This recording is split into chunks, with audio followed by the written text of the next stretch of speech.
this helper will teach the disciples and remind the disciples what Jesus actually taught. If the disciples were deceived and Muhammad's role was to teach them the truth, did he do a good job? Well, if you have any basic sense, no. But if you have emotional attachments...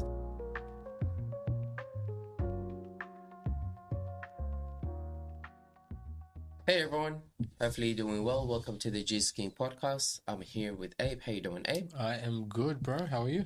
I'm doing well. I have read the Bible for a very long time. And when I speak to Muslims, apparently they know something that we don't know. Yeah, this is true. You are not as smart as the Muslims. No, even though they don't read the Bible, they do criticize it, but they don't read it. And apparently Muhammad is in the Bible. Yep. So we're going to go through a few of the passages where they claim that they see Muhammad. And Clearly. Yeah. But Clearly. We don't. Yeah. Right? But before we start, it's in Surah 7, 157. Correct. And that's basically saying, those who follow the messenger, the unlettered prophet, whom they find written in what they have of the Torah and of the gospel. Right? So Muhammad is in the Old Testament, he is in the New Testament, and obviously in the Torah and the Gospel. The Torah for the Muslims is a book for the people of the Jews, and the Gospels is a book for the people of the Christians, right? And we also know that it is commanded. If Muslims have a problem, have questions, they would come and speak to the people of the books. Correct. Unfortunately, it doesn't work that way because the people of the book don't agree with Islam. And Muhammad was a bit ignorant of all this, right? Yeah. Until he became a bit more aware of what Christians teach. Well, he was, if we take what the tradition says, he was an illiterate man. Yes. And being illiterate, he could only understand of the Gospels and the Torah what people are going to tell him. He can't read it for himself. So this is the disadvantage of it, right? You cannot analyze for yourself what the scriptures actually say. So let's say Muhammad did meet, and we do know this, he met a few Nestorian guys and he met a few people, and they were kind of influencing him based on their interpretation of Christianity, or even certain Jews or certain rabbis who had erroneous ideas. They're influencing Muhammad's view and worldview surrounding, the influences of Christianity and Judaism. And so he has this thwarted idea of what the Torah says and what the Injil says, which is the gospel. Yeah. And so Muhammad then, in a way, he hijacks the Abrahamic faiths, which is Judaism and Christianity. And he says, I am a prophet of your God, the God of Abraham, and of your God, the God of Jesus. I am the same line, and your books, based on what others have told me, speak of me. Right? Yeah. So then if you say that, all right, well, we have to see Muhammad in both the Old Testament and the New Testament. And we have to see it clearly. Okay? And not the passages which say that many false prophets will arise, right? Because that's in... that is true. I mean, one of the differences that we see between Muhammad and Jesus is when Jesus says that the Old Testament prophesied about him, he literally actually showed the passage. Yeah. Right? He quoted the exact passage. Yeah. Muhammad, he says, the scriptures have spoken about me, the Torah, the Injil, or the Gospels. But gives no quote. But he gives no quotation. Yeah. And that's where you're going to get worried, because you're kind of putting that burden of proof on your followers. That's right. To be like, hey, could you go figure it out for me? And you find... And in a way, that's why modern, Muslim evangelists, that's why modern apologists of the Muslim world, they have to come up with a lot of different excuses, like, oh, the Bible's been corrupted, right? And there's been a cover-up of the Bible. And we're like, well, historically that doesn't make sense, because the Bible that Muhammad had in 7th century Arabia, we have today. And and we have all the copies as well. Yeah. And so that doesn't stand. So where's the cover-up? What's going on here? Something's not confusing, because there were many hadiths, especially this one where many Jews were coming to Muhammad for judgment, and Muhammad's like, God reveals to him that the Jews have the Torah. So go and look at the Torah, and that's your judgment. That's what God has said for you to do. Go follow it. Why are you coming to me?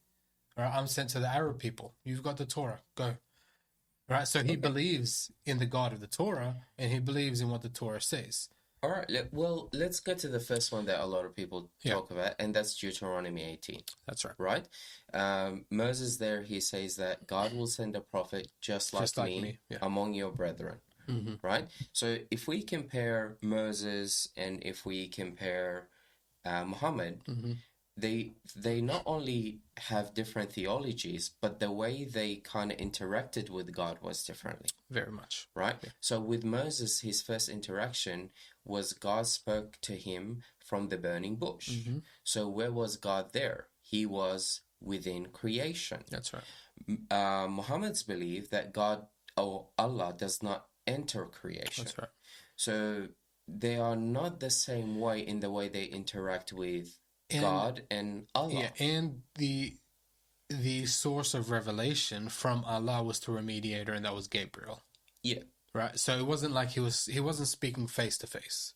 Yeah, Exodus 33, 34, God spoke to Moses face to face. That is directly. It's like there's no angel, there's no mediator between you and me. Remember when Miriam and Aaron mock Moses? Yeah. And then God is telling Aaron and Miriam, if I speak to a prophet, I speak to them through visions and revelations, all right, and dreams.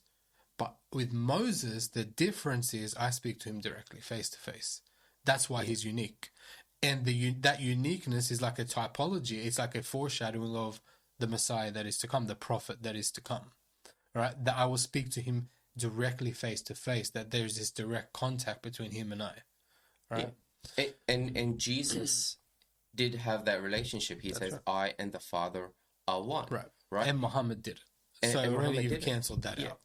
So it's a very interesting that the relationship between Moses and God and Muhammad and Allah are two different ways of kind of communicating to God. So when you bring that one up and then they say, well, okay, here's another thing. Well, Moses was a military commander and Jesus wasn't. What war did he fight? Right? Yeah, okay. And then you're like, well, okay, there's been many military commanders in all of history and you've never said that that's the Messiah. Right? Yeah, of course. And the fact that Moses says a prophet like me will be raised up, he's not referring or referencing the military side. Plus, I will say this as well.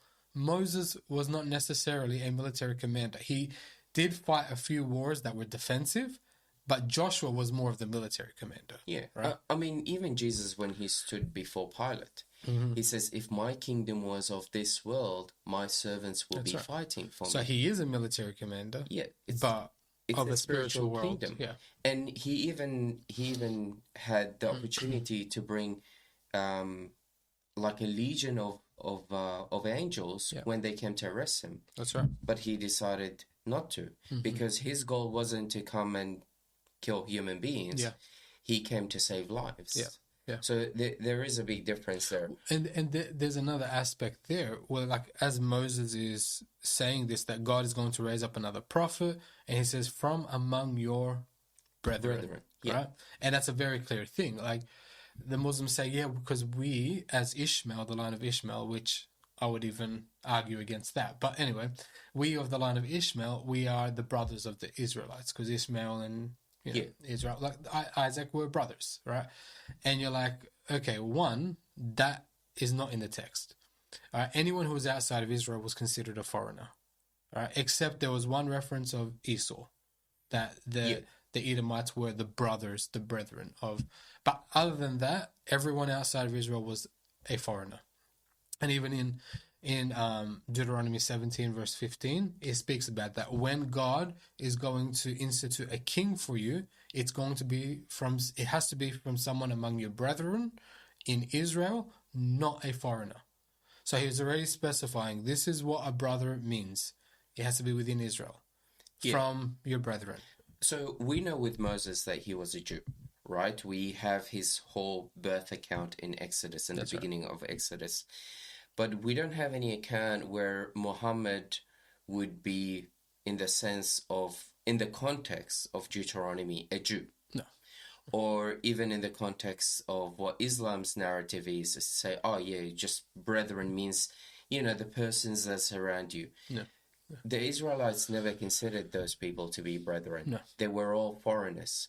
Even when it came to people who wanted to worship God in the temple, God classified them to be foreigners. The Egyptians, whoever they were, that wanted to dedicate themselves to the God of Israel, they would come, and some of them would have to wait 3 generations and over just for their children to come and participate. They called them the proselyte Jews, like the Gentile Jews in a sense. And there was a long wait for assimilation into the culture as well. So you weren't considered a brother. And they had to stay in the outer courts of the temple. They couldn't actually come into the inner courts where the Israelites were. Yeah, so, and if you want to twist the whole idea and say, okay, fair enough, we're not physically, like Muhammad and Moses, they're not really physically related, but spiritually, the Muslims, the Jews, and the Christians are kind of brothers because they are people of the book, and they worshipped Allah, and they were spiritually Muslims. Then why would you go and kill Muslims and why would you go out and kill Christians and Jews? That's right. If spiritually you are united with them and you are part of the brethren, why would you do something like that? No one's going to go kill their brothers. That's right. That's right. So, which is what they did for 14 centuries. Well, there's a lot more to talk about this, and I've seen a lot of really debates, but to be honest with you, it's just basically going back and forth. It's a very weak point, because you could say this could be about anyone if you don't take it at face. Like, if you take it at face value, surface level, you could say, oh yeah, same thing with Joseph Smith or with any other self-acclaimed prophet, that they are the prophet like Moses. Because you can make up a story and be like, yeah, he did exactly what Moses did, all right? But there were no miracles with Muhammad, no attested miracles, no miracles that had a witness of Muhammad. There was nothing that Muhammad did that was even close to what Moses did, right? Whether it's in the way that they communicated with Allah or any of their signs or wonders or even their lifestyle, it was very dramatically different. What about splitting the moon? That one, yeah. That's a huge miracle. Well, what do the followers of Jesus do with Deuteronomy 18? Well, they don't say, well, that person hasn't come yet. We're still waiting for him. They connect it to Christ. In John 1:21, when the Jews come to John, the baptizer John, right? When they come to John, they say to him, hey, John, are you the Christ or are you the prophet? Because they thought they were two separate people, right? Yeah. Whereas obviously Christ is the Messiah and he is the prophet, and it was a prophecy of the one person. But they come to him and they say, are you the Christ? Are you the prophet? And he says, no, I'm not. Right?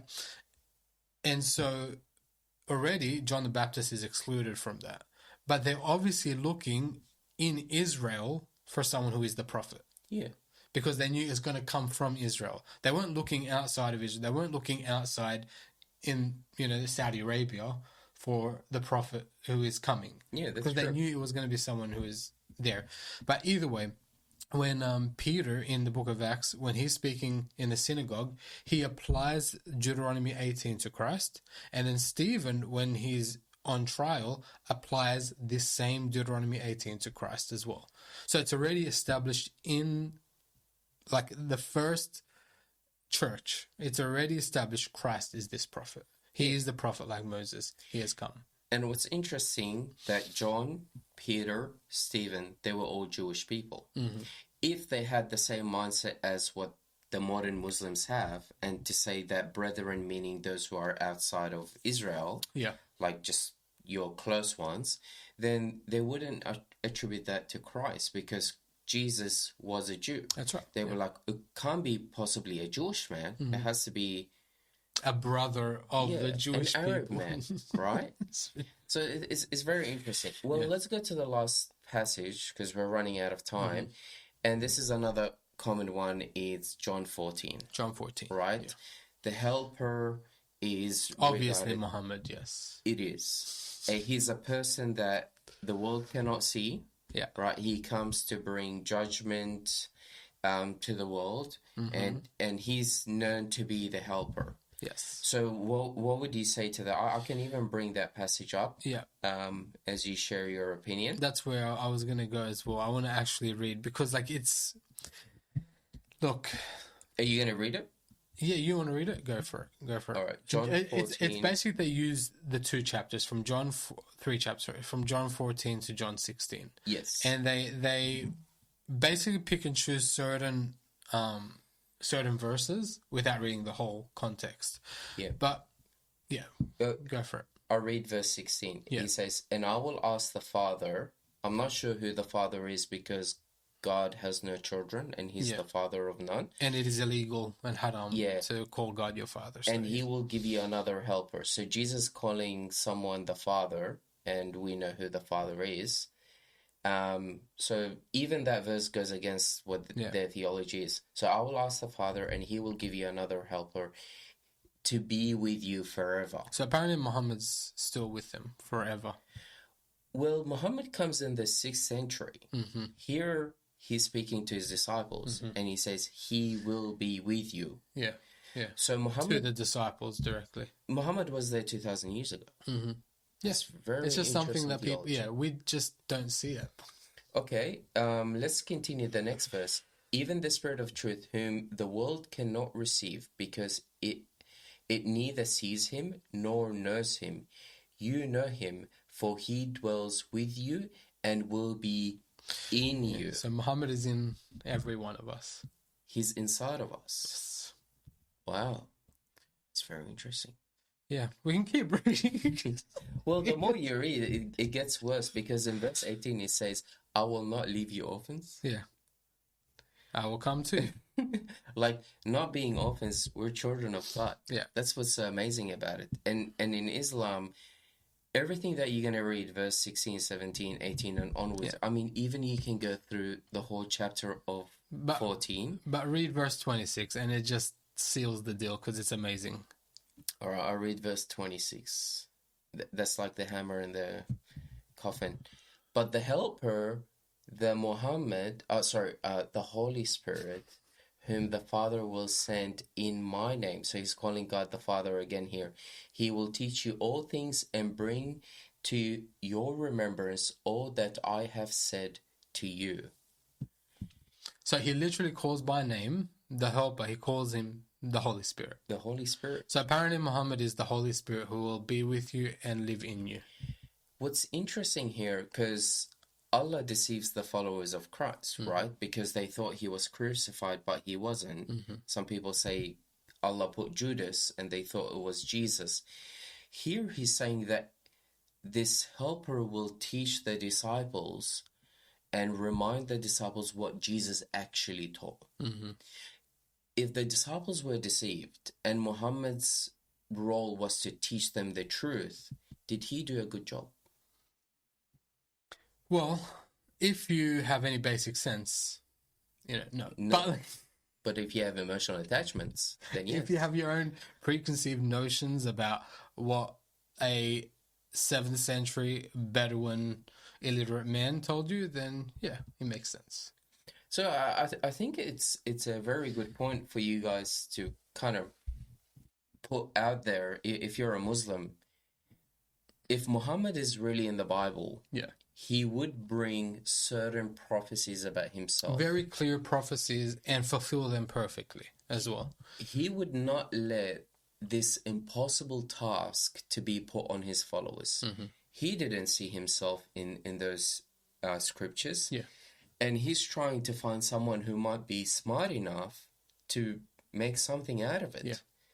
That's crazy. Well, we have a bit of more time. I did say that was the last passage, but we have a bit more There's time, one more, which is a bit entertaining. Yeah. In Solomon, right? Song of Solomon 5:16. The word Muhammadin, right? Which is actually play on word. Mahmadin. Which is very different to Muhammad. Mahmadin is a Hebrew word. Yeah. Right, which literally means something that is desirable and pleasant and beautiful. Muhammad means the praised one. and they are two completely different words, right? So both in pronunciation and both in etymology, completely different words. So You want me to read that? yeah, read the verse. His mouth is most sweet, and he is altogether desirable. That's the word.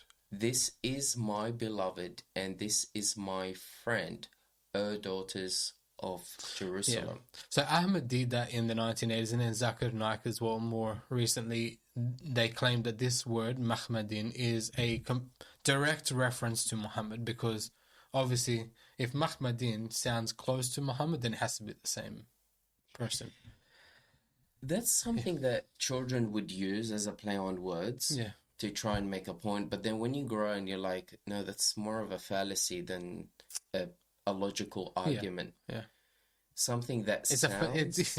it's a phonetic fallacy, because it's just because it sounds similar that it has to be the same. It's like saying the word which is either or, which one is good, and the word witch, like as in the sorcerer witch, they sound the same, so they must be the same. Yeah. I remember when we were kids, like, you get excited with trying to find something that sounds the same but has different meaning. Yeah. Like sea. Sea can be a letter, can be something that you look at, could be the sea, as in the beach, the ocean. Yeah. I mean, like, you try and find that as a child, but then as you grow and you're like, well, that's not something I'm going to use as an argument. But this is even worse than that, because like both in pronunciation, they're completely different. Mahmadin, and both in etymology, so the definition is different as well. Muhammad does not mean the pleasant, beautiful one, or the desirable one. It means the praised one. Right? Yeah, and that's what Muhammad means. There is that sense of, hatred towards the Jews and the culture, the language, and everything about the Jews. But if you're trying so desperately to find Muhammad in the Jewish writing, then Mahmadin is a Jewish word. Yeah. So that means Muhammad had a Jewish name. Correct. The leader of an Islamic, or the prophet of the Islamic world, has a Jewish name. That's right. Exactly. I don't know if you're so proud of that. And also, the fact, there's one other part of this. It's like the word Mahmadin is not only used here. It's used so often in the Bible. So like even in the book of Isaiah, it talks about the fact that the temple and the beautiful things, so the Mahmadin, are laid waste. So was that Muhammad as well? No. So Muhammad is laid waste? It doesn't work with the narrative. Right. You can't so it just, it blows up in their face. And every time they brought this, Christians are like, Christians who know their Bible are like, no. See, the thing is, Muhammad is working in an era of ignorance, right? And he's speaking to people, like in his context, most people were illiterate as well. And they didn't have access to the Bible. So the only place that they would have any semblance of knowledge was from their educated leaders. But the majority of people in his context, he could say something, they'll be like, well, we don't know any better. So of course, if you're receiving revelations from God and you're saying you're in our books, then I guess you are. But what's happening today is a lot of the modern Dawah guys, like the evangelist guys, they're also working in a place of ignorance, because even though we can read, a lot of us choose not to. And so we don't know the context of the Bible, and we don't know what the Bible actually says. So if you say, well, like, I guess we have to take your word for it, or we actually have to go do our research and actually read the text for ourselves. Some people will be too lazy of that. That's the issue. Well, that's the challenge for this episode. If you can find Muhammad, you do get a reward. We would love to hear which verses that you could bring up. In the Old and the New Testament, so. Yeah, it has to be both, actually, because in Surah 7. In Surah 7, it says that he is both in the Torah and in the Gospels. Cool. God bless you and take care. See ya.